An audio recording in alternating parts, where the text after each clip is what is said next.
Selamat pagi Oma Opa, Bapak Ibu, dan semuanya yang dikasihi Tuhan Yesus. Gimana kabarnya? Semoga semua dalam keadaan baik dan sehat ya. Kita patut mengucap syukur karena atas anugerah Tuhan, hari ini kita diizinkan untuk beribadah kembali secara online. Oma, Opa, kalau saat ini saya menanyakan, apakah Oma Opa orang Kristen? Saya yakin Oma dan Opa akan menjawab dengan semangat. Iya, saya orang Kristen. Tetapi dulu ternyata konteksnya sangat berbeda. Penyebutan kata Kristen pertama kali justru merupakan ejekan bagi sebuah komunitas baru di Antiokhia yang berarti pengikut Kristus. Kemudian, Tuhanlah yang telah mengubah ejekan itu menjadi 180 derajat berbeda. Sesuai dengan ajarannya, Kristen menjadi sebuah komunitas yang menebarkan cinta damai dan memberitakan keselamatan bagi dunia. Mari kita menyandang kekristenan dengan bangga sambil terus bersorak mengagungkan namanya. Hai Kristen, nyanyilah, haleluya!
Ibu, Bapak, dan saudara-saudara yang dikasihi Tuhan, mari kita berdoa. Ya Tuhan, kami bersyukur untuk kesempatan pada pagi hari ini. Kami bersama-sama kembali berada di dalam acara untuk lansia. Kami mau beribadah bersama-sama. Kami ingin memuji dan membesarkan nama-Mu. Kami rindu untuk mendengarkan firman-Mu. Kami percaya Tuhan hadir di tengah-tengah kami, sekalipun kami dipisahkan oleh jarak, tetapi kami dipersatukan oleh Tuhan sendiri di dalam menggunakan teknologi yang ada. Biarlah semuanya ini tetap mempersekutukan dan mempersatukan kami di dalam Tuhan. Terima kasih Tuhan, dalam nama Yesus Kristus kami berdoa. Amin.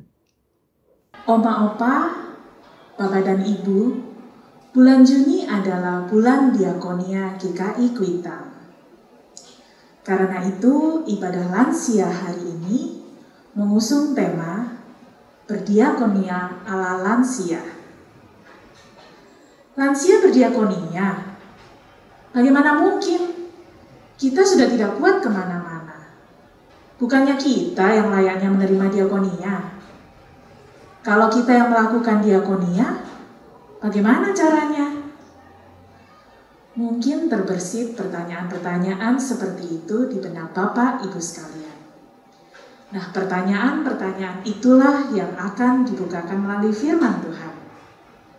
Satu hal yang kita perlu ketahui, bahwa diakonia adalah penerapan hukum kasih yang didasarkan keteladanan Kristus.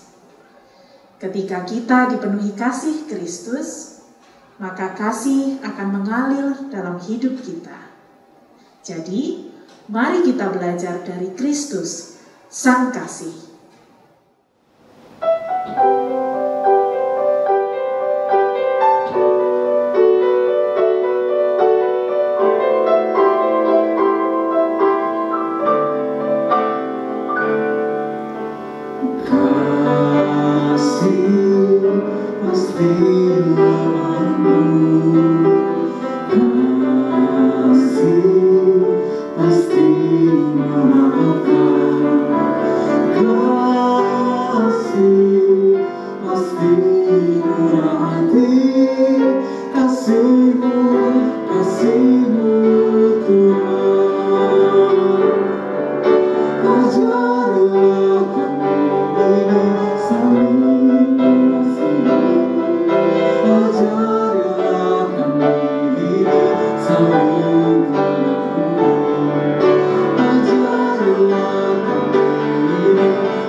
Dan Bapak Ibu, kita akan masuk dalam firman Tuhan yang akan disampaikan oleh Pendeta Tabita Kartika Kristiani dari GKI Ngupasan yang juga dosen Universitas Kristen Duta Wacana.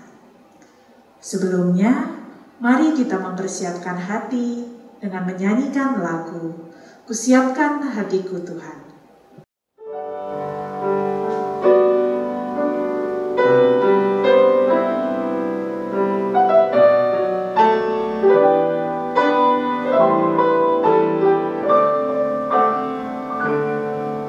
Kusiapkan hatiku Tuhan, untuk dengar firman-Mu saat ini. Ku sujud menyembah-Mu Tuhan, masuk hadirat-Mu saat ini.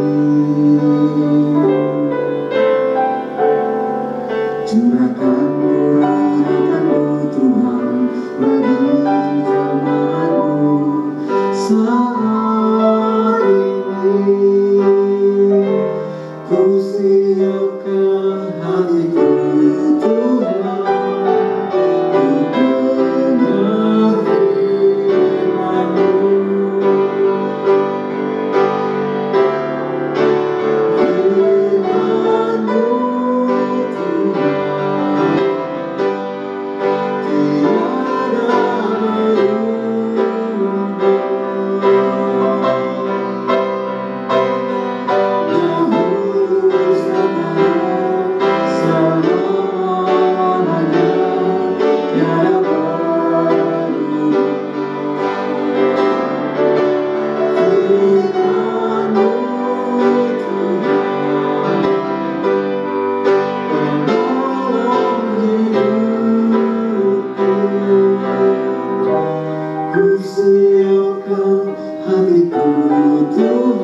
Sebelum kita membaca dan merenungkan firman Tuhan, mari Bapak Ibu kita terlebih dahulu berdoa.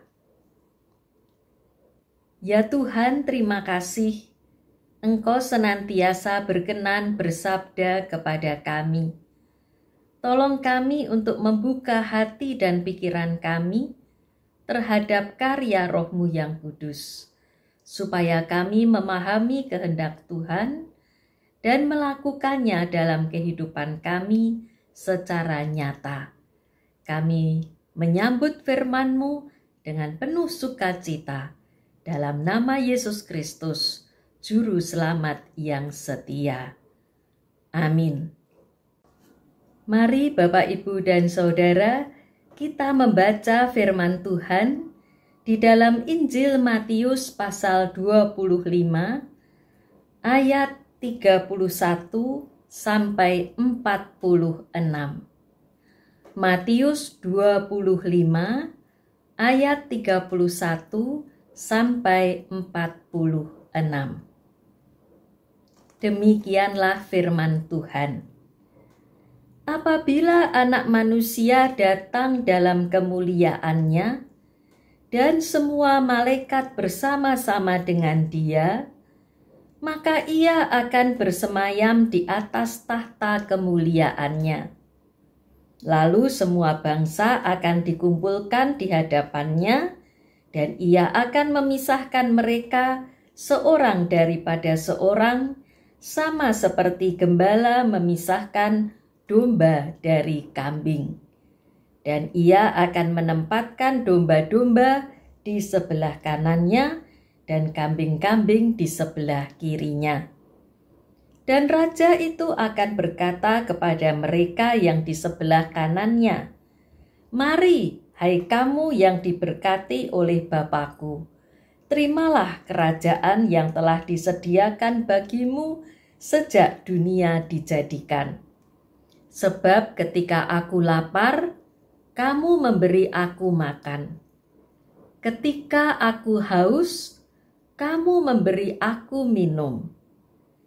Ketika aku seorang asing, kamu memberi aku tumpangan. Ketika aku telanjang, kamu memberi aku pakaian.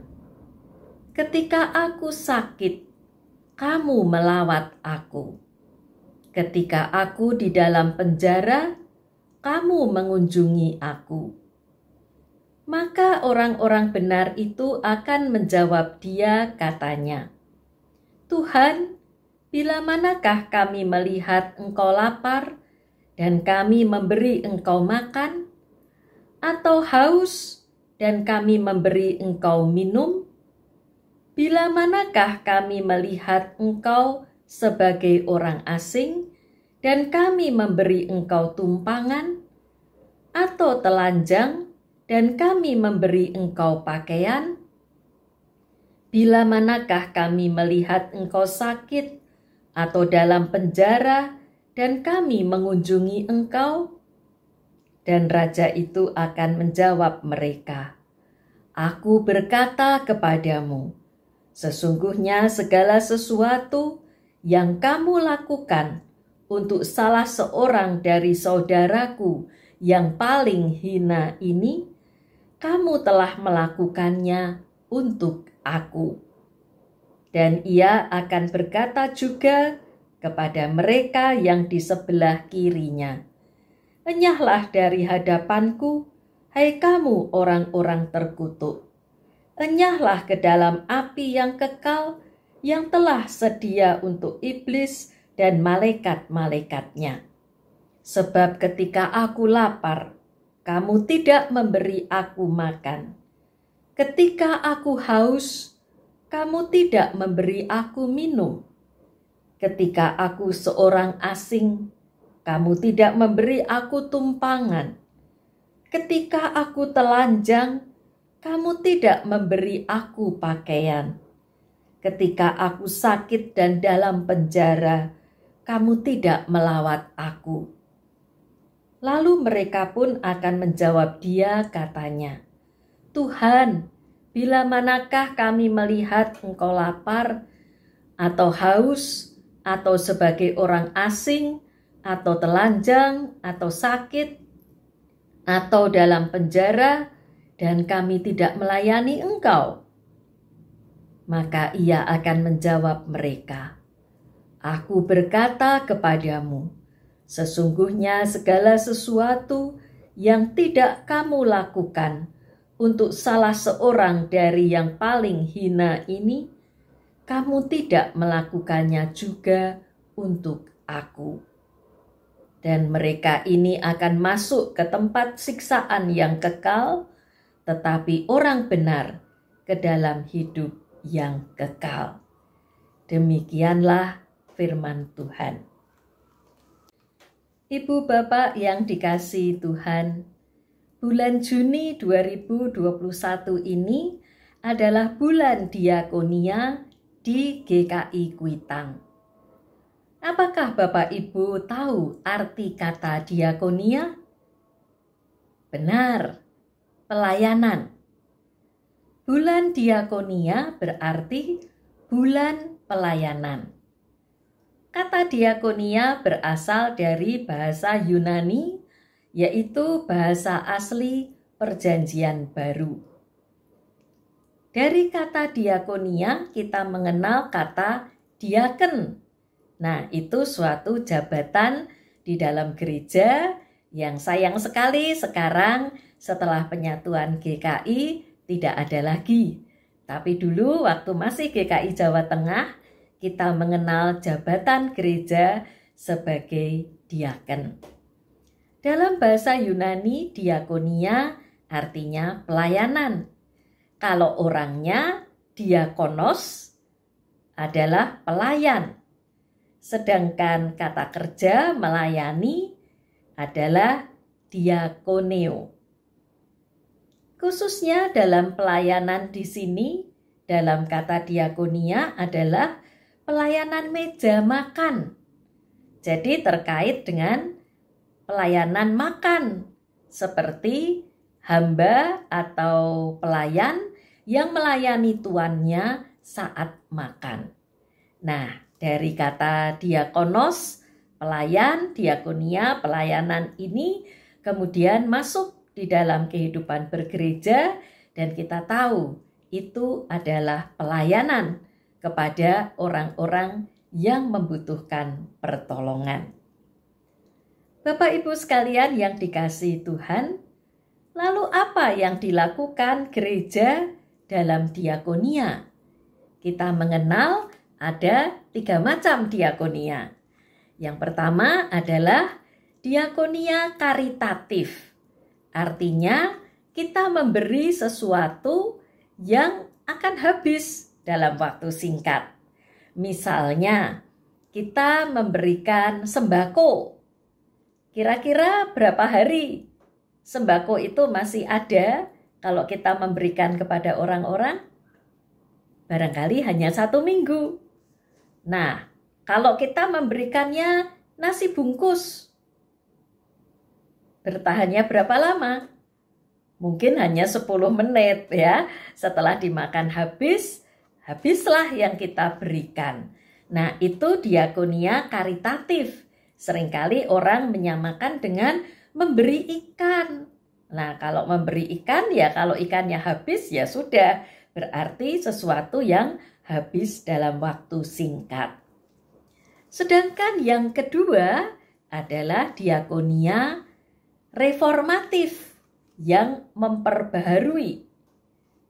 Bagaikan memberi kail. Kalau tadi diakonia karitatif memberi ikan, ikannya habis selesai. Tapi kalau diakonia reformatif itu berarti memberi kail gitu ya, alat untuk mencari ikan supaya orang itu mencari ikan sendiri. Dan inilah dalam diakonia reformatif biasanya kita mengajar orang supaya dapat bekerja.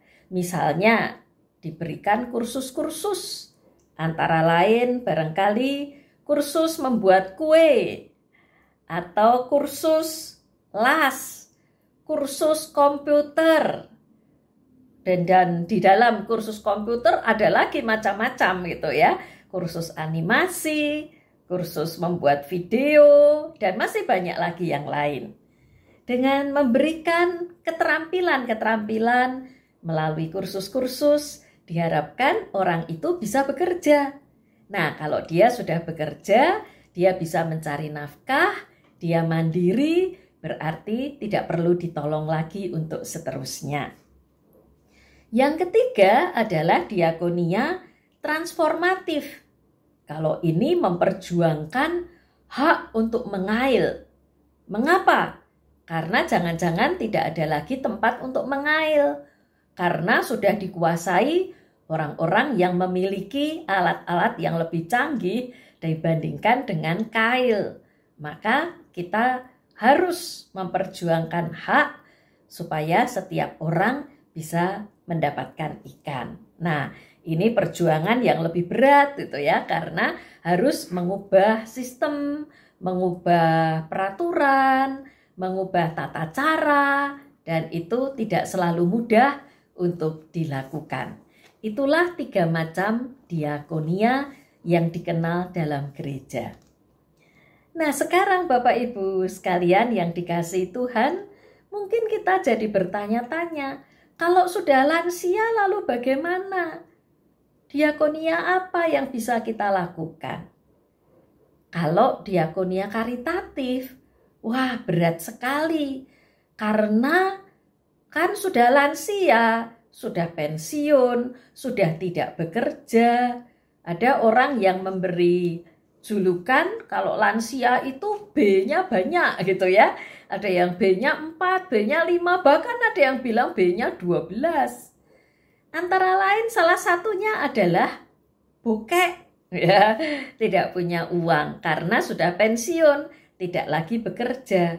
Lalu bagaimana kalau kita berdiakonia, apalagi diakonia karitatif, kita harus memberikan uang, memberikan barang, memberikan sesuatu, padahal kita bokek, tidak punya uang. Nah, kita merasa, waduh, diakonia karitatif sulit. Bagaimana dengan diakonia reformatif? Wah, kalau sudah lansia, mungkin tubuh kita jadi lemah. Mungkin kita tidak sanggup memberikan kursus. Lalu, wah, kursusnya juga sudah ketinggalan zaman.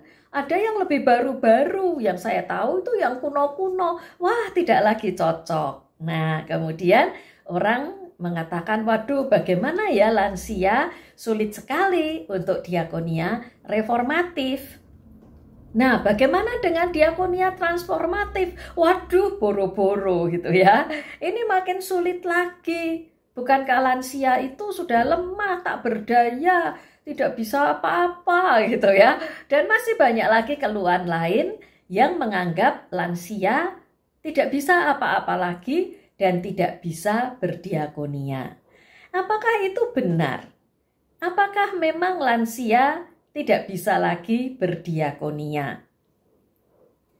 Bapak, Ibu, dan saudara sekalian yang dikasihi Tuhan, kalau kita membaca Matius 25 ayat 31 sampai 46 tadi, kita akan melihat bagaimana kita sebenarnya dapat berdiakonia. Memang ada banyak cara orang memahami Matius 25 ayat 31 sampai 46. Seorang pelukis besar yang terkenal yang bernama Michelangelo itu membuat sebuah lukisan yang sangat indah gitu ya di Kapel Sistine di Italia, di Vatikan sana, dan itu memenuhi langit-langit dari kapel itu. Di situ dengan detail dia menggambar, melukiskan adegan seperti yang digambarkan dalam Matius 25 ayat 31 sampai 46. Dan banyak orang melihat lukisan itu antara ini indah sekali tapi juga menakutkan. Karena menggambarkan penghakiman. Di situ banyak sekali orang, aduh menakutkan sekali kelihatannya. Itu cara dari Michelangelo memahami Matius 25 tadi. Ada juga orang yang sibuk membandingkan kambing dan domba gitu ya. Mengapa domba yang di sebelah kanan dan itu yang benar, kambing sebelah kiri itu yang salah. Lalu mengapa? Apakah domba lebih baik dari kambing? Akhirnya jatuh pada pembicaraan tentang domba dan kambing. Wah, itu zoologi, itu ilmu hewan.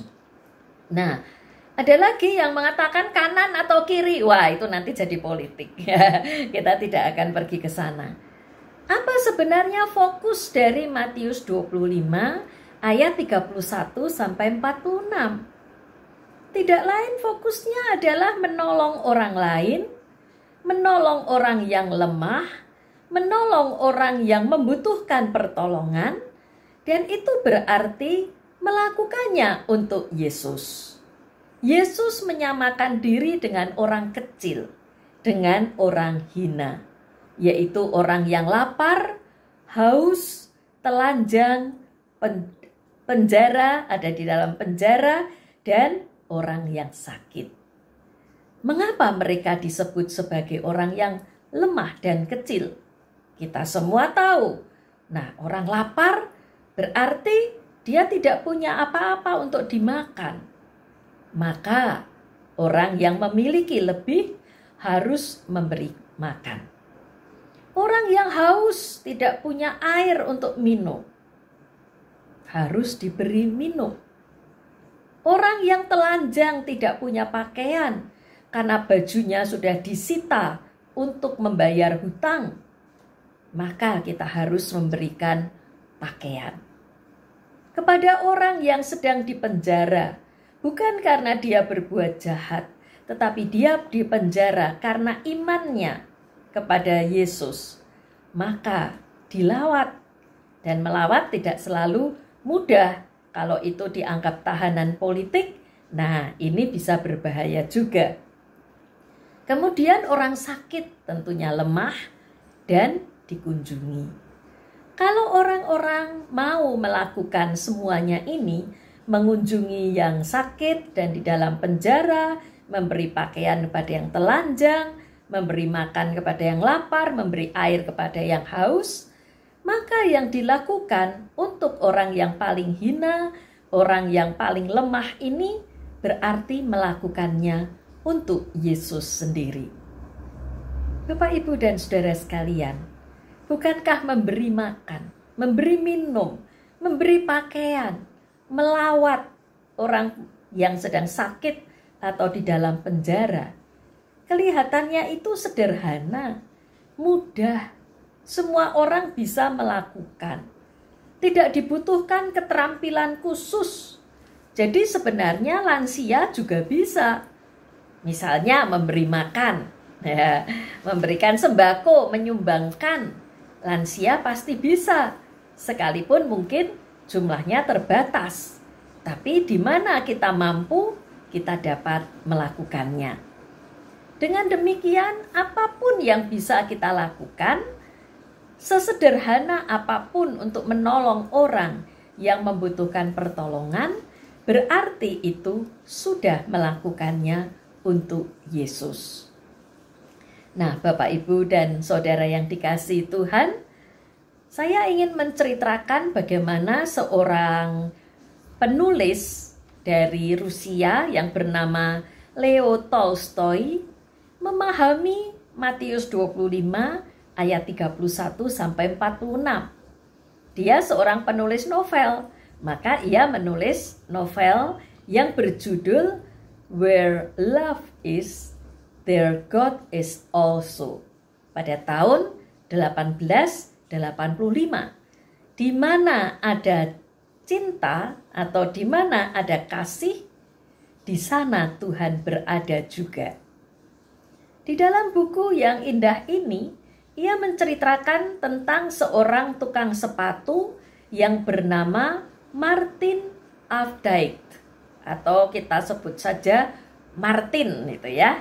Martin adalah seorang tukang sepatu yang laris karena selalu menyelesaikan pekerjaannya tepat waktu dan hasilnya bagus. Tapi saat itu ia ada dalam kesedihan karena istrinya sudah meninggal dunia beberapa tahun sebelumnya dan anak tunggalnya baru saja meninggal. Dalam kesedihan itu Martin diberi nasihat oleh temannya. Kamu baca Alkitab saja. Maka Martin pun mulai membaca Alkitab setiap malam sampai ia tertidur. Hari itu dia bermimpi. Ia mendengar suara Tuhan berkata begini, Martin, besok aku datang ke rumahmu. Dengan harap-harap cemas keesokan harinya, Martin menunggu apakah betul Tuhan akan datang. Sambil bekerja, ia menoleh ke jendela kaca untuk melihat ke jalan. Adakah Tuhan sudah datang? Berkali-kali ia menengok ke jalan, tapi tidak ada siapa-siapa. Tiba-tiba ia melihat seorang yang ia kenal, seorang tukang sapu jalan. Maka dipanggilnya orang itu. Hei, kesini Stefan. Orang itu diajak masuk dan disuguh teh untuk menghangatkan badan karena saat itu sedang musim dingin, musim salju. Setelah cukup menghangatkan badan, Stefan kembali menjalankan tugasnya, maka Martin kembali menunggu. Apakah Tuhan segera datang? Tiba-tiba ia melihat seorang ibu menggendong bayi. Ia berjalan kedinginan karena bajunya adalah baju musim panas. Ia segera membuka pintu rumahnya dan mengundang ibu dan anak itu untuk masuk, menyuguhkan sup hangat dan memberikan baju hangat beserta sejumlah uang. Ternyata ibu itu sedang menunggu kabar dari suaminya yang adalah seorang tentara yang sedang pergi berperang dan cukup lama tidak ada kabar. Setelah ibu dan anak itu pergi, Martin kembali menunggu. Apakah Tuhan segera datang? Tiba-tiba ia mendengar keributan dan ia melihat keluar dan melihat seorang nenek dengan marah sedang menangkap seorang anak laki-laki yang berusaha untuk mencuri apel dagangannya. Martin keluar dan melerai. Pada saat itu pertengkaran di antara nenek dan seorang anak laki-laki. Setelah dilerai, kemudian dinasehati supaya anak laki-laki itu tidak lagi mencuri. Bahkan Martin membelikan 1 buah apel untuk anak laki-laki itu dan mengatakan, ayo kamu tidak boleh mencuri lagi. Dan ia berkata pada nenek, nenek maafkan anak ini, ia berjanji tidak akan mencuri lagi. Nah, setelah didamaikan, anak itu kemudian minta maaf kepada nenek penjual apel dan bahkan ia mau membawakan karung dagangan apel dari si nenek tadi. Martin masuk ke rumahnya. Hari sudah sore, hampir malam. Tidak lama kemudian, hari sudah gelap. Martin bertanya-tanya, kok Tuhan tidak jadi datang? Ia kembali membaca Alkitab sebelum tidur. Dan ia membaca Matius 25 ayat 31 sampai 46. Dan ia mendengar suara, segala sesuatu yang kamu lakukan untuk saudaraku yang paling hina ini, kamu sudah melakukannya untuk aku. Martin sadar, itu suara Tuhan. Tuhan sudah datang melalui 3 orang tamu tadi yang ia tolong pada hari itu. Demikianlah ceritanya. Bagaimana memberi sesuatu, mungkin jumlahnya tidak besar, tapi itu sudah menunjukkan kasih dan pelayanan kepada orang yang lemah, orang yang membutuhkan pertolongan. Ibu, bapak, dan saudara-saudara sekalian yang dikasihi Tuhan, kembali pada pertanyaan, apa yang bisa dilakukan oleh lansia untuk berdiakonia? Banyak. Lansia bisa memberi jika ia masih mampu dan dibutuhkan. Kalau ia bisa memberi sesuatu untuk menyumbang diakonia karitatif, silahkan. Pada masa pandemi ini mungkin banyak orang kekurangan makan, kekurangan vitamin, bisa diberikan untuk orang-orang yang membutuhkan. Tapi tidak hanya memberikan barang atau uang. Lansia juga bisa memberi nasihat yang bijaksana untuk melerai kalau ada orang yang bertengkar, untuk mendamaikan orang-orang yang berselisih, baik itu keluarga, tetangga, teman-teman, saudara-saudara, siapapun juga yang bertengkar, berantem, bergosip, kita bisa mendamaikan supaya semuanya itu diganti dengan tindakan yang penuh kasih.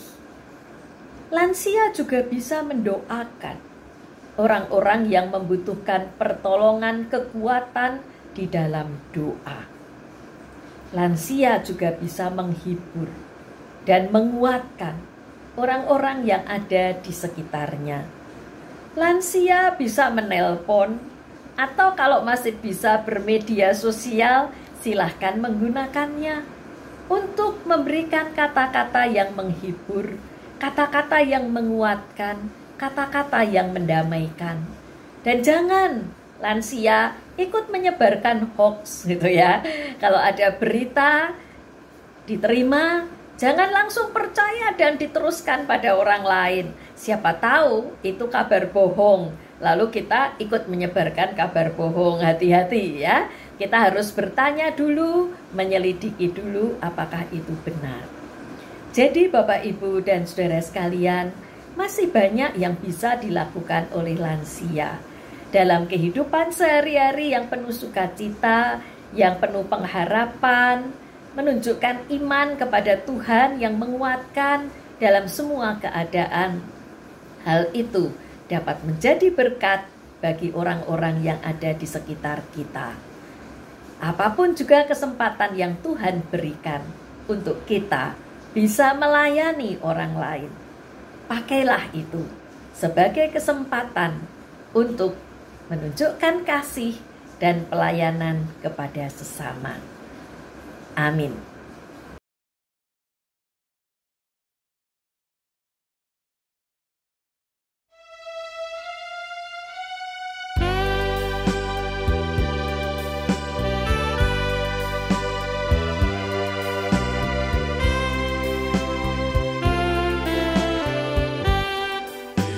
Yesus Tuhanku, mutiara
Bapak, Ibu, dan Saudara, mari kita berdoa untuk menaikkan doa syafaat. Ya Tuhan, terima kasih untuk firman-Mu. Kembali Engkau mengingatkan kami tentang diakonia, pelayanan yang dapat kami lakukan. Tolonglah kami sebagai lansia dalam segala keterbatasan kami, untuk tetap kami mengambil bagian di dalam melayani sesama, khususnya mereka yang lemah dan membutuhkan pertolongan. Tolong kami menggunakan setiap kesempatan yang Tuhan berikan kepada kami untuk melayani orang lain. Ya Tuhan, pada saat ini kami mendoakan untuk pandemi COVID-19 yang belum juga berakhir, dan bahkan akhir-akhir ini semakin merajalela dengan begitu banyaknya orang terjangkit. Ya Tuhan, kasihanilah kami. Tolonglah supaya para pasien, baik itu pasien COVID-19 maupun pasien yang lain, tetap mendapatkan kekuatan yang berasal dari Tuhan dalam menjalani pengobatan-pengobatan, supaya mereka tidak berputus asa. Kiranya Tuhan berkati tenaga kesehatan yang melayani, yang memberikan pengobatan, supaya semuanya mendatangkan kebaikan dan kesembuhan, dan mereka Tuhan jaga supaya tidak tertular, sehingga mereka dapat tetap menolong, melayani para pasien dengan keadaan tubuh yang sehat. Ya Tuhan, kami mendoakan setiap orang yang terlibat di dalam pengambilan keputusan dan kebijaksanaan dalam rangka pandemi COVID-19 ini. Tuhan berikan hikmat supaya mereka dapat mengambil keputusan yang tepat, yang berguna untuk menghentikan penularan yang lebih lanjut. Kami juga mendoakan ya Tuhan untuk proses vaksinasi, kiranya Tuhan berkati supaya itu juga berguna untuk mengurangi penularan. Ampunilah kami jikalau dalam proses pandemi ini banyak sekali tindakan-tindakan yang kami lakukan yang tidak menunjukkan tanggung jawab kami. Tolong kami ya Tuhan untuk lebih bertanggung jawab secara sosial dalam bertindak, dalam bertingkah laku, supaya kami sungguh-sungguh dapat ikut ambil bagian dalam menghentikan penularan.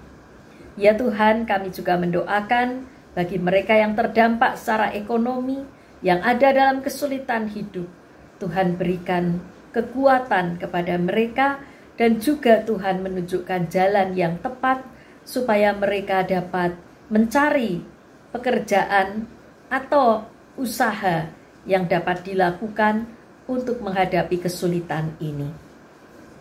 Tolong kami untuk saling memperhatikan, saling menolong, dan saling mengasihi. Ya Tuhan, terima kasih kalau pada bulan Juni ini GKI Kuitang kembali mengadakan bulan diakonia. Biarlah pelayanan itu menjadi semangat bagi kami sebagai tindakan kami terhadap sesama. Tidak hanya pada bulan Juni, tapi sepanjang tahun, sepanjang hidup, kami mau melayani sesama dalam setiap keadaan dan kemampuan yang kami miliki. Tolonglah supaya diakonia yang dilakukan oleh GKI Kuitang maupun juga gereja-gereja lain menjadi berkat bagi sesama dan memuliakan nama Tuhan. Ya Tuhan, pada akhirnya kami juga mau menyerahkan kehidupan kami masing-masing ke dalam tangan-Mu.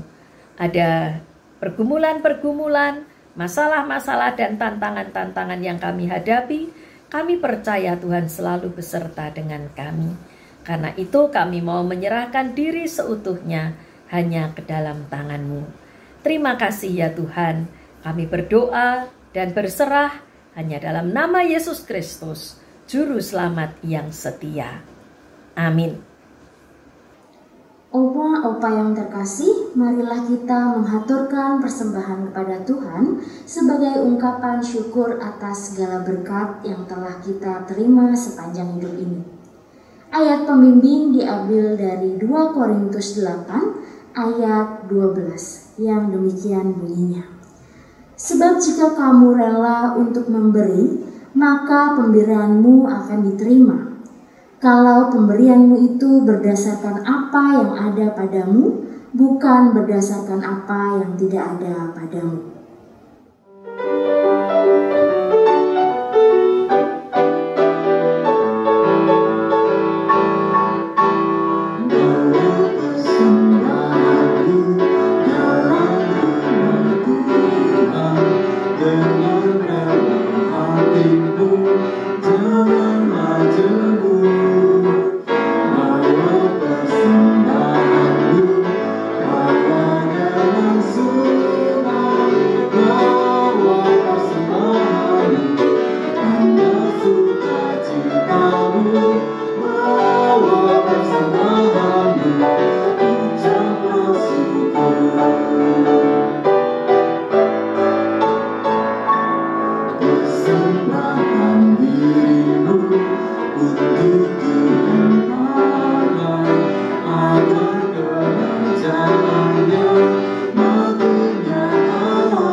Mari kita berdoa.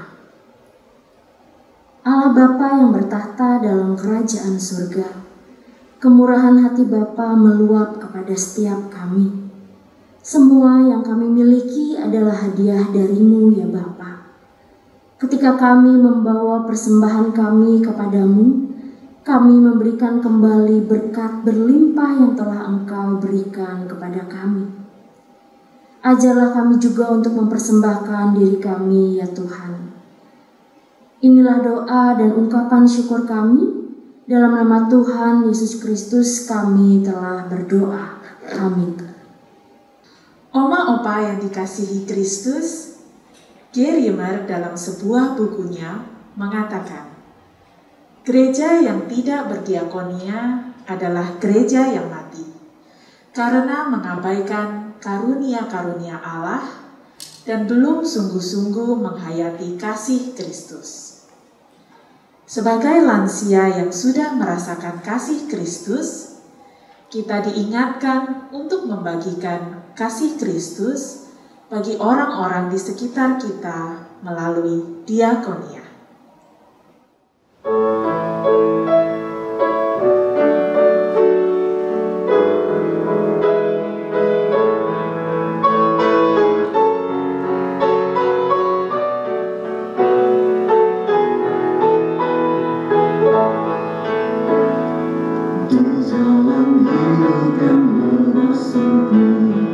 Orang sedih mengenang, tolonglah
Mari Bapak, Ibu, dan saudara-saudara, kita menerima berkat dari Tuhan. Anugerah Tuhan Yesus Kristus, kasih Allah Bapa, dan persekutuan Roh Kudus menyertai saudara-saudara sekalian sekarang dan selamanya. Amin.